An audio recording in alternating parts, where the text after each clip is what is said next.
আল্লাহ রাব্বুল আলামিন বলছেন, গভীর মনোযোগে বোঝেন, নবীজিকে বলছেন, ও আমার হাবিব, আপনি আপনার অনাগত উম্মত কিয়ামত পর্যন্ত যারা আসবে তাদের কাছে বার্তাটা পৌঁছায় দেন। কুলিয়া আইয়ুহান নাস قد جاءتكم موعظة من ربكم وشفاء لما في الصدور।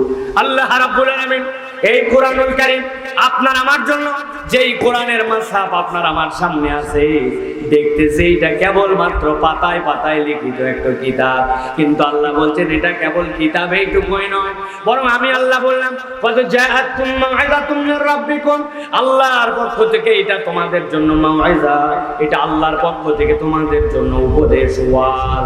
আপনি যদি আরো ওয়াইড অ্যাঙ্গেলে বলেন তাহলে বলতে হবে এই কোরআন হচ্ছে আপনার আমার জন্য আল্লাহর পক্ষ থেকে প্রেসক্রিপশন। আপনি যদি কোনো ডাক্তারের কাছে যান, ডাক্তার আপনাকে একটা প্রেসক্রিপশন দেয়, প্রেসক্রিপশনে 4 ধরনের কথা লেখা থাকে। 1 নম্বরে ঔষধের নাম কি, ঔষধের পাওয়ার কত, এরপরে থাকে ওষুধটা কতদিন পর্যন্ত খাবেন, এরপরে লেখা থাকে খাওয়ার আগে খাবেন না পরে খাবেন, আর বাম পাশে একটা দাগ দিয়ে লেখা থাকে আপনার কোন রোগ হয়েছে, আপনি না বুঝলেও ডাক্তার বুঝেছে, এবং রোগ বৃত্তান্তের আলোকে আপনাকে ওষুধটা দেওয়া হয়েছে।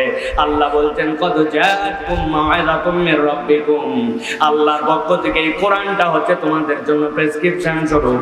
বান্দা যদি এই কোরআন গ্রহণ করে, আল্লাহ তার যাবতীয় যত ধরনের সমস্যা আছে সবগুলো আল্লাহ দূর করে দিবে। আল্লাহ রাব্বুল আলামিন বলছেন কেবল এতটুকুই নয়, এই কোরআন তোমাদের জন্য কি জানো নাকি? আল্লাহ বলছেন কদ জাআতকুম মাউইযাতুম মির রাব্বিকুম ওয়া শিফাউল লিমা ফিস সুদূর।